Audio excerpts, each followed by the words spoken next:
So I'm honored to introduce our next speaker personally. I adore this young man. He's witty, he's charming. The way he articulates living with Prader-Willi syndrome is beyond words. And we're going to bring Jacob up in a second. He's handsome, obviously.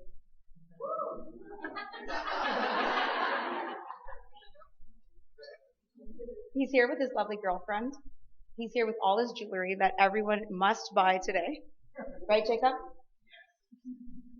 21 years old, very intelligent, runs his own jewelry business, and this June is going to be graduating from college.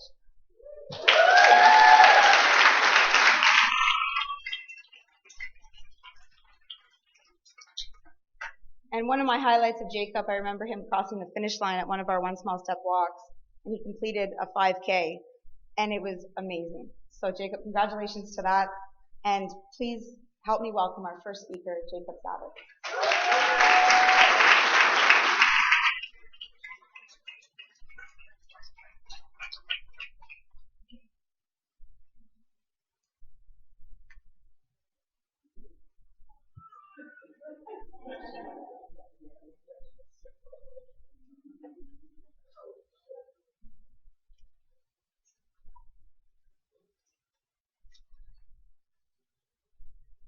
Okay, I'm going to hook you up, Jacob.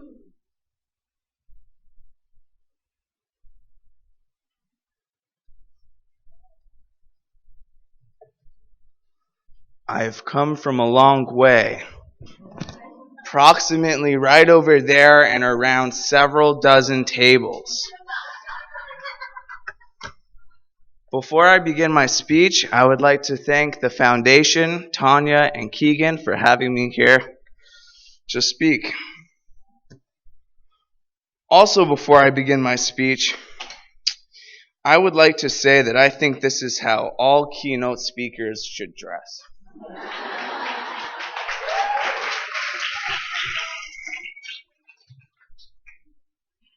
My name is Jacob, and I've been asked to come in by Tanya to talk about my personal experiences living with Prader-Willi syndrome. I am 21 years old, and I was diagnosed with Prader-Willi syndrome when I was 4. All I can remember from the time leading to my diagnosis was the peanut butter and jelly sandwich I was allowed every day for breakfast. Every day. Every morning I would eat my sandwich on the couch of what was our family room and watched cartoons with my brother. Every night for dinner, I grew accustomed to receiving seconds, sometimes thirds, and there were dinners that almost always included dessert. Content with the way I was living, I had yet to learn the troubles I would face in the future. 4 years old was a young age to have understood what an eating disorder was, let alone a diet. 4 years old was a young age to understand how many proteins and carbohydrates I was to consume throughout the day. 4 years old was way too young of an age to understand snacks such as donuts, muffins, cookies, or breakfast cereal that kids my age were already accustomed to eating should only be eaten once a week. The day I was diagnosed, I learned what a pediatrician was. It was a doctor that helped me with my health and portion control. It was a doctor whose only advice would be based on whatever number their digital scale gave me. I learned that my pediatrician liked to eat as much as I did, but found myself confused to why he was giving me advice. I asked myself questions like, maybe it's because he wears a tie. I found myself once a month in a doctor's office that didn't have magazines about food or cooking. That was a first time for me. I learned about my portion control through my appointments with doctors Glenn Burrell and Karen Balco. They would guide me through a bin full of portions and different kinds of foods. I had to tell them how much I thought each portion was. Was it half a cup? A full cup? How many calories did each portion contain? I learned at a young age that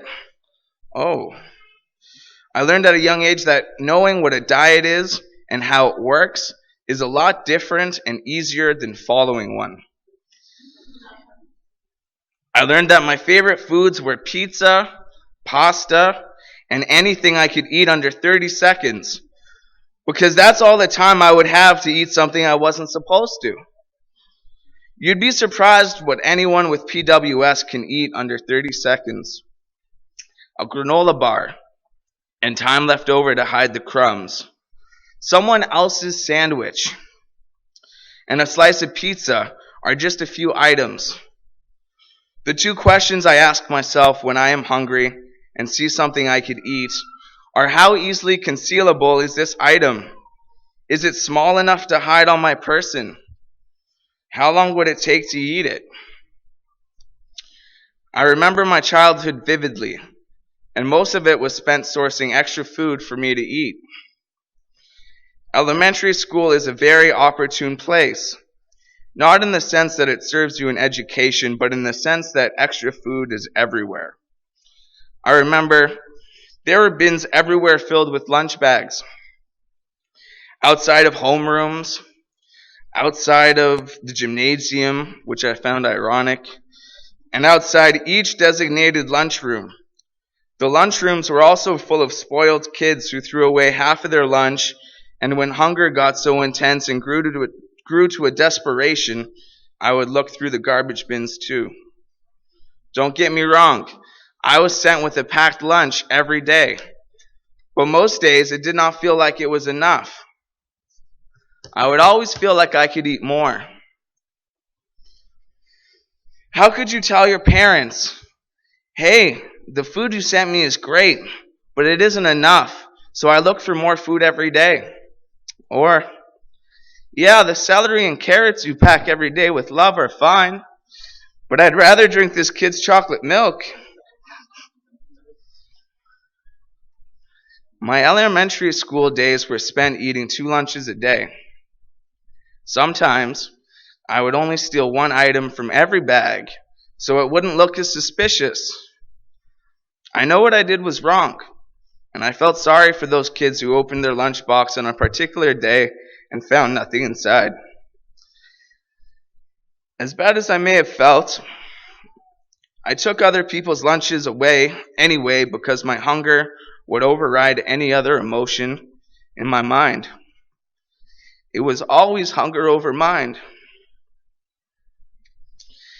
On any day I didn't want to take someone's lunch, I traded. I found an Asian kid who did not like his hot dog sweet buns. His mother packed him every day, but he loved Diet Pepsi. It wasn't long until we developed a beneficial lunch trade friendship. I kept gaining weight through elementary school, and my parents couldn't understand why. It's simple. There's plenty of food in reach and everywhere, and plenty of places to hide. My dad always tells me I can run the CIA, and he's right. My dad landed with this harsh realization when he caught wind of my pizza delivery to me system in middle school.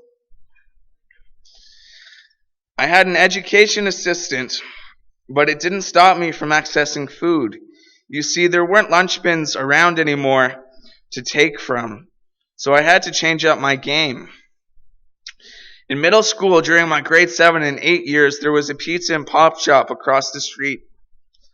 I couldn't risk being seen walking into the pizza shop because everyone was told to watch out for me. The pizza was economically priced, and I found someone who would bring me back a slice if I paid for their slice. I would then hide it in my locker. I didn't see anything wrong with that because extra food will always be food to me. By the end of my first week in high school, I knew of every location that had a fridge. I wanted a granola bar, I knew which fridge to hit. If I wanted a yogurt, I knew which fridge they were kept. I knew the blueprint of my high school so well that the cafeteria became my playground. Not the area of the cafeteria where food was served, but the areas in which it was prepared. I found the only time period in which the cafeteria doors were closed but unlocked. The best cafeteria finds were fish and chips, hot dogs, and subs. And on any day I could walk in and help myself to a slushie. Those things are so good. I was lucky to find out that the principal of my high school was prepared to have all the fridges locked. This was a first experience for me. I couldn't ever decide if it was to keep me safe or save them money. I gained a lot of weight through most of my years receiving an education. I, of course, knew why, but refused to tell my parents about the troubles I was facing. I knew very well of the consequences to eating what I ate every day. I knew it was wrong. I knew my health would be endangered by obesity and diabetes. No matter how much I knew the consequences of every situation, all of my energies were spent looking for food and driven by hunger. If I had spent the same amount of energy looking for and acquiring food on a daily basis on my schoolwork, I would be an honors roll student. I never really told my parents about food access until it was too late. I knew if I gave up one place, there would always be another. There always is. I never told them because I could get so hungry that I would feel like I needed all the food I had access to. The first time I ever took charge of my health was when I came to a decision with the help of my parents and Glenn Burrell to go to the Children's Institute and participate in their weight rehabilitation program. I decided it was time to take charge of a situation that had hit rock bottom. What I didn't know is that all my rights as a citizen would be forfeited and my privileges were only based on merits. I recently learned in my college class, Understanding Globalization of 2013, that I was under authority of a dictatorship. They expressed a unified idea and enforced it in an unethical manner. I saw sunlight rarely in my locked ward. I could only eat my meal if I exercised and showered. They would sometimes feel it was in their right to withhold a meal and pull you out of the salad line. The salad line, for Pete's sake, everybody. Can you imagine denying someone with Prader-Willi syndrome of their meal? I'm sure you've all denied your kid of at least one item that either they felt they could eat or you wouldn't let them, and there was a big storm that blew in. I'm sure of it.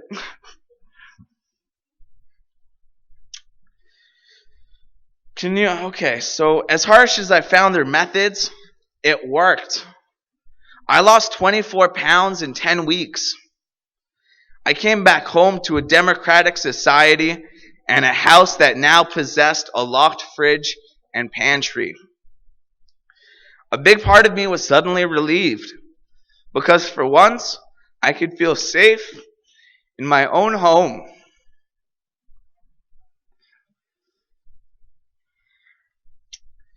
I could no longer sneak cheese within footsteps of my parents unless they forgot to lock it. I could no longer sample my father's single malt scotch.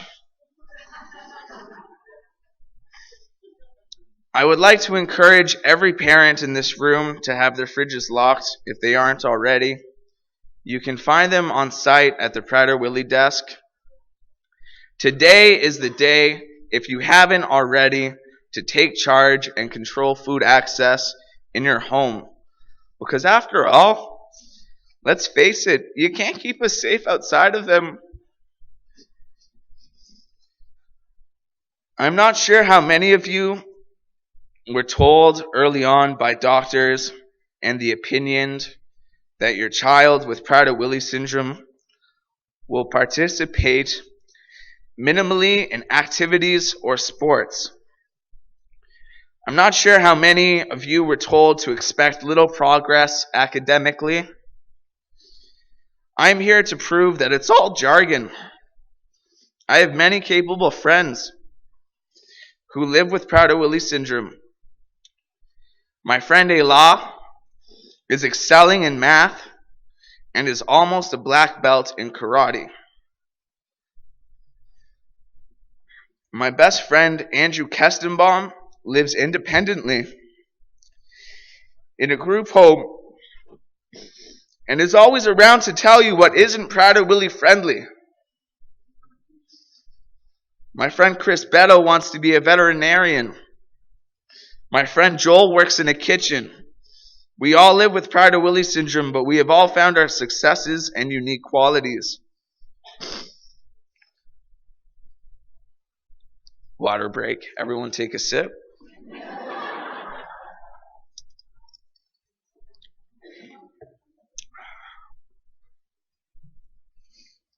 Enough with my personal history. It is time to talk about my last few years until present. I am expected to graduate from George Brown College in June 2013. Thank you. I have finished my third year and will be graduating from one of their goldsmithing programs.